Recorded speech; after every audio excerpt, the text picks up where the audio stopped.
Great Expectations by Charles Dickens. Chapter 12. My mind grew very uneasy on the subject of the pale young gentleman.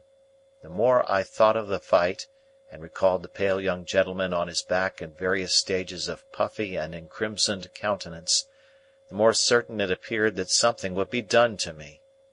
I felt that the pale young gentleman's blood was on my head, and that the law would avenge it.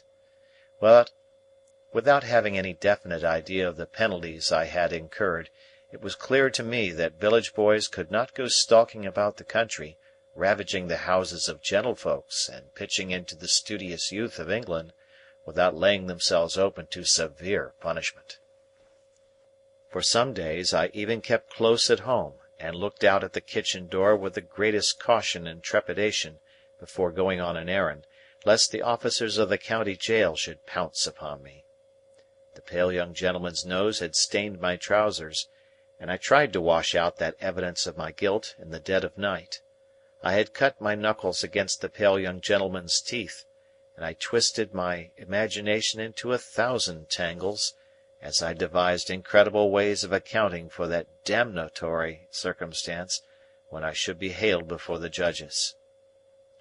When the day came round for my return to the scene of the deed of violence, my terrors reached their height. Whether myrmidons of justice, specially sent down from London, would be lying in ambush behind the gate, whether Miss Havisham, preferring to take personal vengeance for an outrage done to her house, might rise in those grave clothes of hers, draw a pistol, and shoot me dead, whether suborned boys, a numerous band of mercenaries, might be engaged to fall upon me in the brewery and cuff me until I was no more, it was high testimony to my confidence in the spirit of the pale young gentleman that I never imagined him accessory to these retaliations. They always came into my mind as the acts of injudicious relatives of his, goaded on by the state of his visage and an indignant sympathy with the family features. However, going to Miss Havisham's I must, and go I did. And behold! Nothing came of the late struggle. It was not alluded to in any way, and no pale young gentleman was to be discovered on the premises. I found the same gate open, and I explored the garden, and even looked in at the windows of the detached house, but my view was suddenly stopped by the closed shutters within, and all was lifeless. Only in the corner where the combat had taken place could I detect any evidence of the young gentleman's existence. There were traces of his gore in that spot, and I covered them with garden mould from the eye of man. On the broad landing between Miss Havisham's own room and that other room in which the long table was laid out, I saw a garden chair, a light chair on wheels, that you pushed from behind. It had been placed there since my last visit, and I entered, that same day, on a regular occupation of pushing Miss Havisham in this chair, when she was tired of walking with her hand upon my shoulder, round her own room, and across the landing, and round the other room. Over, and over, and over again, we would make these journeys, and sometimes they would last as long as 3 hours at a stretch. I insensibly fall into a general mention of these journeys as numerous, because it was at once settled that I should return every alternate day at noon for these purposes, and because I am now going to sum up a period of at least 8 or 10 months. As we began to be more used to one another, Miss Havisham talked more to me, and asked me such questions as what I had learnt, and what was I going to be. I told her I was going to be apprenticed to Joe, I believed, and I enlarged upon my knowing nothing and wanting to know everything, in the hope that she might offer some help towards that desirable end. But she did not; on the contrary, she seemed to prefer my being ignorant. Neither did she ever give me any money, or anything but my daily dinner, nor ever stipulate that I should be paid for my services. Estella was always about, and always let me in and out, but never told me I might kiss her again. Sometimes she would coldly tolerate me, sometimes she would condescend to me, sometimes she would be quite familiar with me, sometimes she would tell me energetically that she hated me. Miss Havisham would often ask me in a whisper, or when we were alone, "Does she grow prettier and prettier, Pip?" and when I said yes, for indeed she did, would seem to enjoy it greedily. Also, when we played at cards, Miss Havisham would look on with a miserly relish of Estella's moods, whatever they were. And sometimes, when her moods were so many and so contradictory of one another that I was puzzled what to say or do, Miss Havisham would embrace her with lavish fondness, murmuring something in her ear that sounded like, "Break their hearts, my pride and hope, break their hearts and have no mercy." There was a song Joe used to hum fragments of at the forge, of which the burden was Old Clem. This was not a very ceremonious way of rendering homage to a patron saint, but I believe Old Clem stood in that relation towards smiths. It was a song that imitated the measure of beating upon iron, and was a mere lyrical excuse for the introduction of Old Clem's respected name. Thus you were to hammer boys around, Old Clem, with a thump and a sound, Old Clem, beat it out, Old Clem, with a click for the stout, Old Clem, blow the fire, Old Clem, roaring dryer, soaring higher, Old Clem. One day soon after the appearance of the chair, Miss Havisham suddenly saying to me, with the impatient movements of her fingers, "There, sing!" I was surprised into crooning this ditty as I pushed her over the floor. It happened so to catch her fancy that she took it up in a low brooding voice as if she were singing in her sleep. After that it became customary with us to have it as we moved about, and Estella would often join in, though the whole strain was so subdued, even when there were three of us, that it made less noise in the grim old house than the lightest breath of wind. What could I become with these surroundings? How could my character fail to be influenced by them? Is it to be wondered at if my thoughts were dazed, as my eyes were, when I came out into the natural light from the misty yellow rooms? Perhaps I might have told Joe about the pale young gentleman, if I had not previously been betrayed into those enormous inventions to which I had confessed. Under the circumstances, I felt that Joe could hardly fail to discern in the pale young gentleman an appropriate passenger to be put into the black velvet coach. Therefore, I said nothing of him. Besides, that shrinking from having Miss Havisham and Estella discussed, which had come upon me in the beginning, grew much more potent as time went on.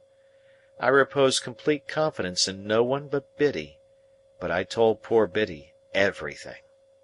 Why it came natural to me to do so, and why Biddy had a deep concern in everything I told her, I did not know then, though I think I know now. Meanwhile, councils went on in the kitchen at home, fraught with almost insupportable aggravation to my exaggerated spirit. That ass, Pumblechook, used often to come over of a night for the purpose of discussing my prospects with my sister, and I really do believe, to this hour with less penitence than I ought to feel, that if these hands could have taken a linchpin out of his chaise cart, they would have done it. The miserable man was a man of that confined stolidity of mind, that he could not discuss my prospects without having me before him, as it were, to operate upon, and he would drag me up from my stool, usually by the collar, when I was quiet in a corner, and putting me before the fire as if I were going to be cooked, would begin by saying, "Now, Mum, here is this boy. Here is this boy which you have brought up by hand. Hold up your head, boy, and be for ever grateful unto them which so did do.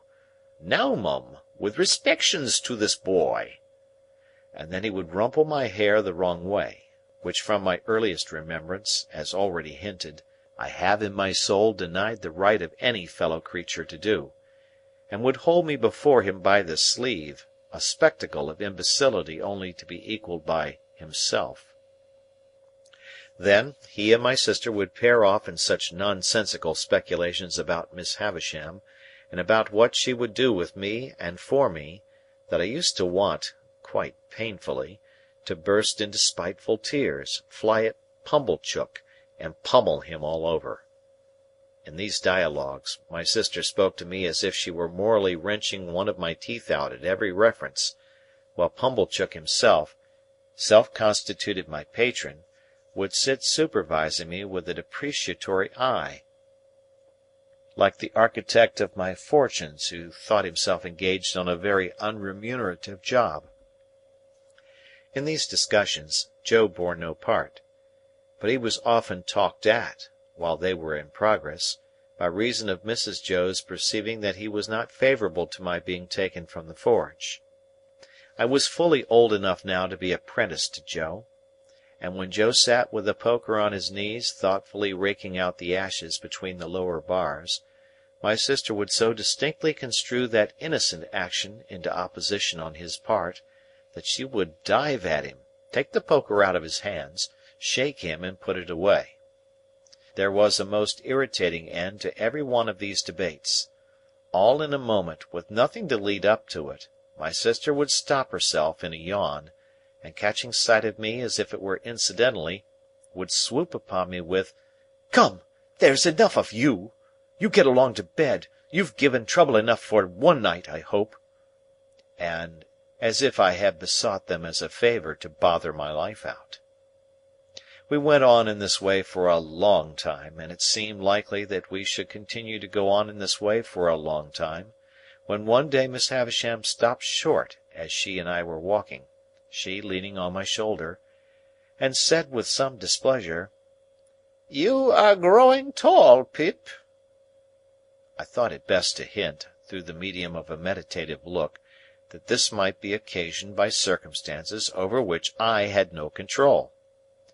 She said no more at the time, but she presently stopped and looked at me again, and presently again, and after that looked frowning and moody. On the next day of my attendance, when our usual exercise was over, and I had landed her at her dressing-table, she stayed me with a movement of her impatient fingers. "Tell me the name again of that blacksmith of yours." "Joe Gargery, ma'am." "Meaning the master you were to be apprenticed to?" "Yes, Miss Havisham." "You had better be apprenticed at once.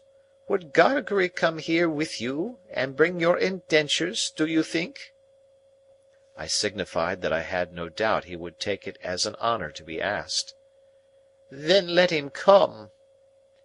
"At any particular time, Miss Havisham?" "There, there! I know nothing about times. Let him come soon, and come along with you." When I got home at night, and delivered this message for Joe, my sister went on the rampage, in a more alarming degree than at any previous period. She asked me and Joe whether we supposed she was doormats under our feet, and how we dared to use her so, and what company we graciously thought she was fit for.